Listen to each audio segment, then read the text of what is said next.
didn't bring your crib sheet?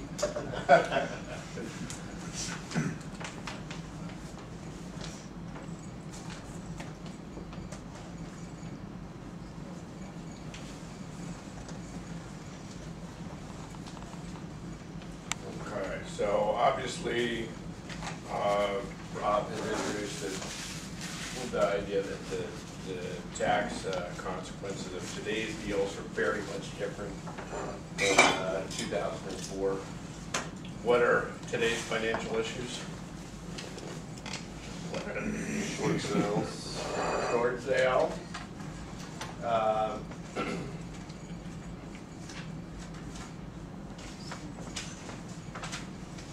Okay. So let's talk about short sale. Something that comes up all the time now, of course, that the banks are finally doing short sales is what happens to your seller when they agree to a short sale. The basic idea pre-2009 was that forgiveness of debt is generally a taxable event. In other words, when your client sells their house, even if they sell it for less than what they owe, they're going to get a 1099. Okay. The bank will always issue a 1099, even if there is ultimately no tax consequence to your client. That's because there is a record of this forgiveness of debt, and the banks want to be able to write it off. The banks are going to write off that loss regardless. So because they're writing that off and they want to prevent an audit of the bank, it will issue the 1099. What happens when your client gets the 1099?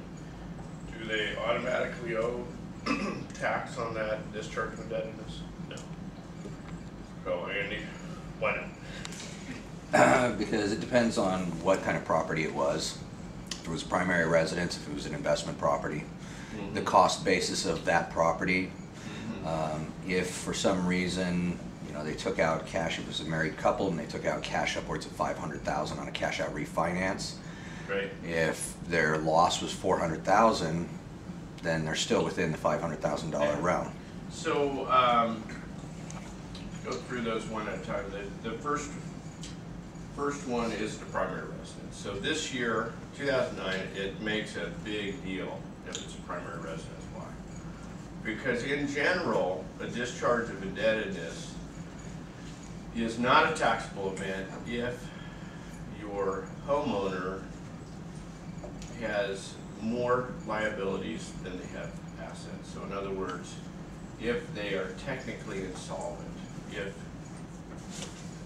take just a hypothetical situation where somebody sells everything they own and they attempt to pay off their debt. If they're unable to do that, then they're technically insolvent, even if they don't file bankruptcy. And that is a threshold requirement for avoiding tax on a short sale or foreclosure.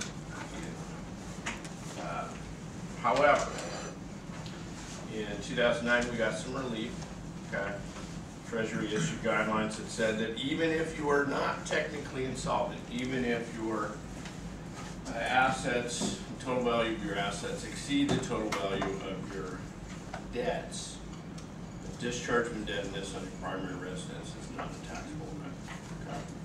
So that's great news. And but what if it's not a primary residence? Then what's your analysis? Then you have to go through the insolvency calculation. It's non-trivial. Your client should, if they're not financially sophisticated, at least talk to a CPA or tax attorney, have them run the calculation.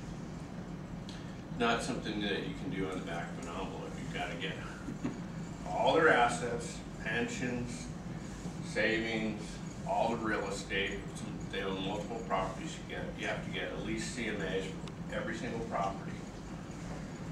Calculate the total value of the assets subtract the total debt on the date of sale. Okay, so it's a different calculation for each sale. If you have a client with multiple investment properties and they're all going short sale, separate calculation for each sale. So on the date of each sale, you go through the total value of the assets, subtract the total debt, including all the debt associated with that property that's being sold. If that's a negative number, if they're net negative or net zero, then there's no tax consequence on a discharge of indebtedness. If they're positive,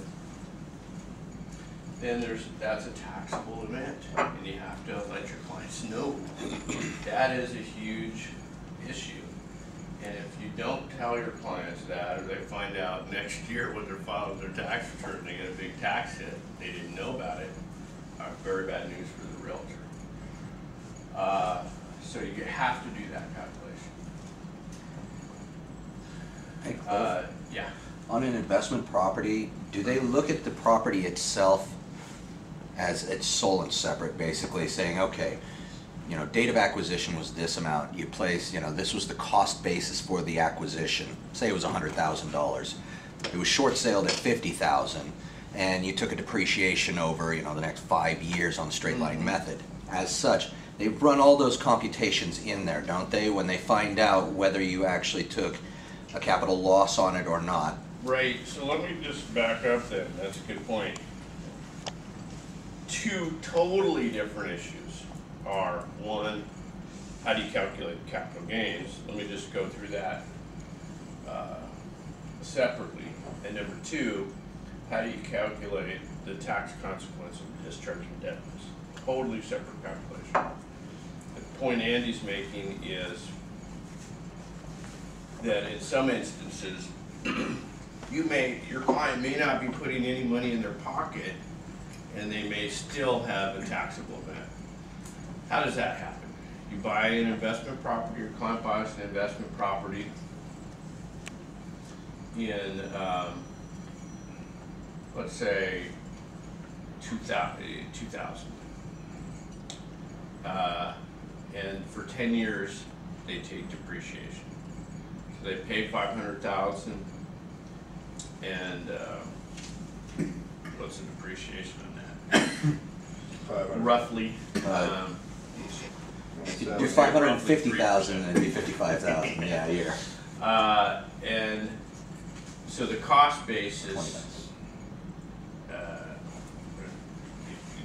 is decreasing, right? You're subtracting the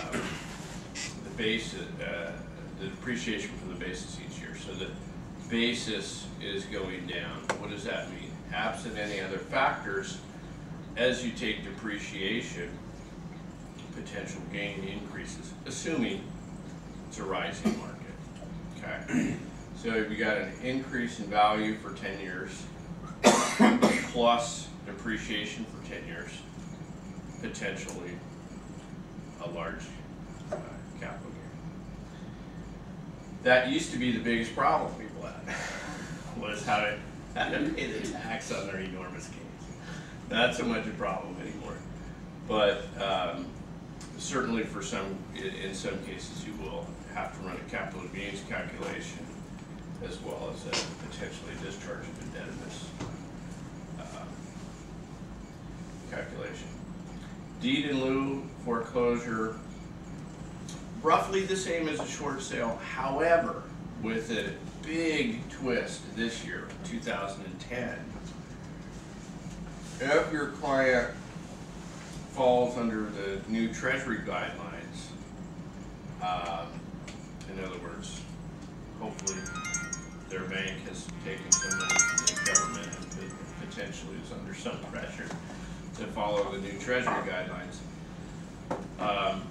A discharge of indebtedness does not necessarily result in a deficiency judgment.